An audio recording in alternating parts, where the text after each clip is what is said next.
আসসালামু আলাইকুম সবাইকে। কেমন আছেন সবাই? আশা করি সবাই ভালো আছেন, সুস্থ আছেন। আমরাও আলহামদুলিল্লাহ ভালো আছি।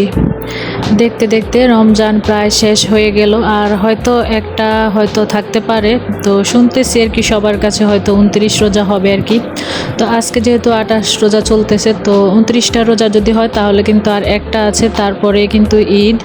তো সবাইকে অগ্রিম ঈদ মোবারক জানিয়ে শুরু করছি আমার আজকের ব্লগ। তো আজকে দেখা গেছে যে সারাদিনে একটু একটু করে আর কি আপনাদের সাথে কাজ শেয়ার করব। বেশি কাজ আর কি শেয়ার করব না, শরীরটা একেবারেই খারাপ। আমি কিন্তু আরও আগের ব্লগও শেয়ার করেছি যে আমার গাড়ে অনেক আর কি ব্যথা আর কি। তো দেখা গেছে যে গাড়ের ব্যথার জন্য কাজ করতে অনেকটাই কিন্তু অসুবিধা হচ্ছে। তো আমার হাজব্যান্ড আমার ছেলেকে আর কি বলে গেল যে আজকে প্রাইভেটে যাওয়ার দরকার নাই, তোমার আম্মুর সাথে একটু আর কি গরুগুলাকে আর কি খাওয়াইও। তো দেখা গেছে যে একা যদি কাজ করতে যায় তাহলে কিন্তু অনেকটাই কষ্ট হয়ে যায়, আর গাড়ে যেহেতু ব্যথা। তো যেহেতু সামনে ঈদ, তাই এখন আর ডাক্তার দেখাবো না। ঈদের পর দিন আশা আছে যে ডাক্তার দেখাবো। মাঝখানে কিন্তু কমে গিয়েছিল, এখন আবার হঠাৎ করে আর কি বাড়তেছে। তো আসলে কাজের জন্যই সেটা হচ্ছে, সেটা বুঝতে পারতেছি। যদি কাজ থেকে বিশ্রাম নিতে পারতাম হয়তো আর কি গাড় ব্যথাটা হয়তো কমে যেত আর কি। এখানে সকালবেলা হচ্ছে গরু তো 2 বেলা খাওয়াতে হয় আর কি। তো সকালবেলা আমরা খাওয়াই, আর বিকালবেলা হচ্ছে যে বাইয়া কাজ করে, তো ওই বাইয়া আর কি বিকালবেলা খাওয়ায়। তো সকালে কিন্তু উনি ঘাস কেটে তারপরে অন্যান্য কাজ করে দিয়ে আর কি চলে যায়। দেখা গেছে আগে ওনার বেতনের পরিমাণটা একটু বেশি ছিল, তখন হচ্ছে গরু অনেক বেশি ছিল, সেই জন্য আর কি ওনাকে একবারে সারাদিনের জন্য রেখেছি আর কি। তো এখন যেহেতু গরু আর কি কমে গিয়েছে, তো দেখা গেছে সারাদিনে যদি আমরা 17-18 হাজার টাকা বেতন দিয়ে রাখি তাহলে কিন্তু আমাদের অনেকটাই লস হয়ে যায়।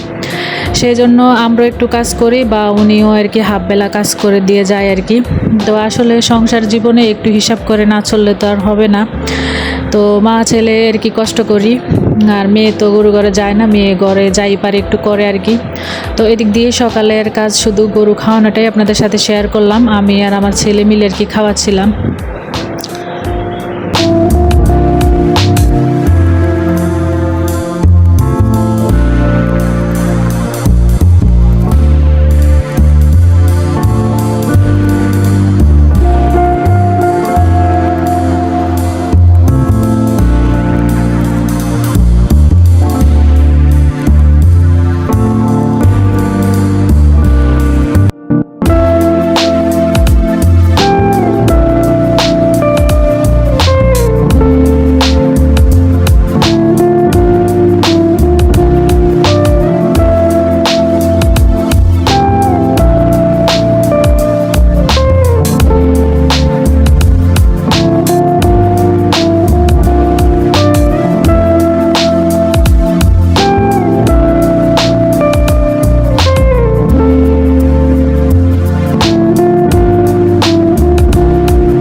আমরা কিন্তু প্রতি বছর রমজানের মধ্যে কিন্তু রোজদারি খাওয়াই আর কি, বা কয়েকজন মানুষ আর কি হুজুর এরকম আর কি খাওয়াই।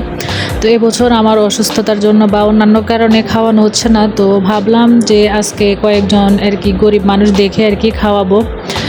তো আজকে অনেক কাজ আছে, তাই আর কি আসলে বেশি কিছু শেয়ার করতে পারলাম না। শর্টকাটের মধ্যে যতটুকু পেরেছি ততটুকুই আর কি আপনাদের সাথে শেয়ার করছি। তো গতকাল হচ্ছে মজক বুনা করেছি, গরুর যে মজক ছিল আর কি, তো সেটাই আর কি আপনাদের সাথে একটু রেসিপি আকারেই বলতে পারেন শেয়ার করতেছি। তো গরুর মজকের মধ্যে কিন্তু যে মোটা মোটা অনেক রগ থাকে, এগুলা খাওয়া কিন্তু হারাম। তো এগুলা কিন্তু হাত দিয়ে আর কি মথে মথে কিন্তু ওই রগগুলো আর কি পেলতে হয় সুন্দর করে আর কি। তো আমাদের কুমিল্লাতে যদি আমরা আর কি মজকটা রান্না করি, তো আমার মাকে দেখতাম সিদ্ধ করে তারপরে আর কি পাটায় বেটে আর কি বোনা করতো। আর বিক্রমপুরের তারা আর কি আমি যেভাবে রান্না করি ঠিক এভাবে আর কি তারা রান্না করে। আসলে এক এক দেশের খাবারের রান্না কিন্তু এক এক রকমের হয়ে থাকে। তো আমি যেহেতু এখানে আর কি আমার শ্বশুর বাড়ি, তো তাদের পছন্দ অনুযায়ী কিন্তু রান্না বান্না করতে হয়। তো এদিক দিয়ে কিন্তু আমার রগগুলো পরিষ্কার করা আর কি শেষ, আগে কিন্তু ধুয়ে নিয়েছিলাম।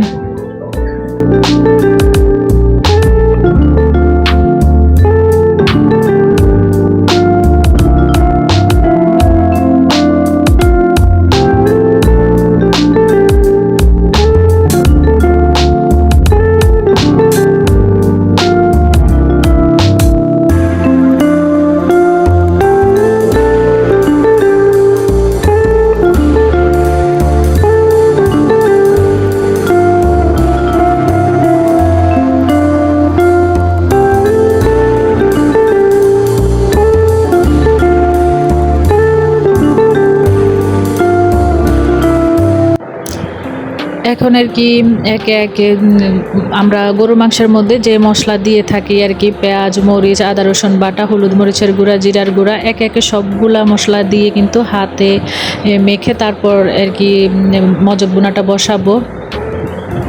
আজকে ইফতারির কোনো আইটেম আপনাদের সাথে শেয়ার করব না, এখন হচ্ছে আর কি মজক বোনা করতেছি। আর সন্ধ্যা রাতে গতকাল একটু মাসকলাই ডাল রান্না করেছি, সেটাই আর কি আপনাদের সাথে শেয়ার করব, আর বেশি কিছু শেয়ার করব না। তো আশা করি সবাই পুরোটা সময় জুড়ে আমার সাথে থাকবেন।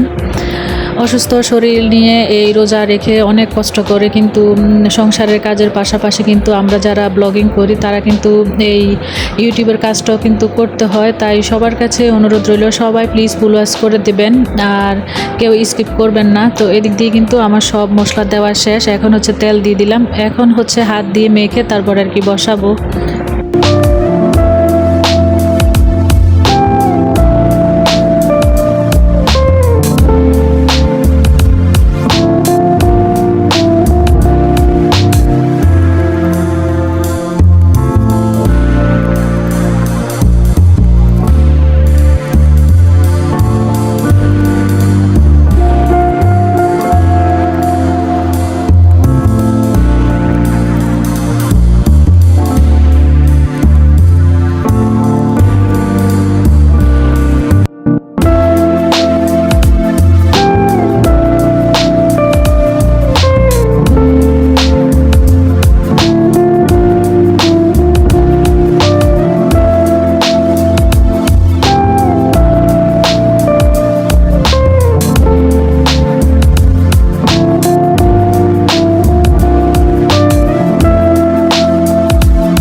আগে কিন্তু কড়াইয়ের মধ্যে কিন্তু বেশি পরিমাণে তেল দিয়ে আর কি গরম করে তারপর আর কি মজকটা ছেড়ে দিয়েছিলাম। তো এভাবেই কিন্তু মজকটা রান্না করতে হয়।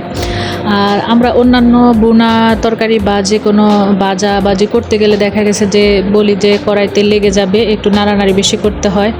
আর এই ক্ষেত্রে আর কি যে বলি যে একটু যদি লাগে তাহলে আর কি ভালো। তো কড়াইতে একটু লাগলে নাকি মজকের কালারটা একটু সুন্দর হয়। তো একটু পরপর যখন লেগে আসে তখনই কিন্তু একটু ঘন ঘন নেড়ে তারপর মজকটা আর কি বোনা করতে হয়। তো সেটা হচ্ছে আমার শাশুড়ির কথা, তো আমি কিন্তু ওনার কথা অনুযায়ী সবসময় এভাবেই আর কি মজকটা বোনা করে থাকি।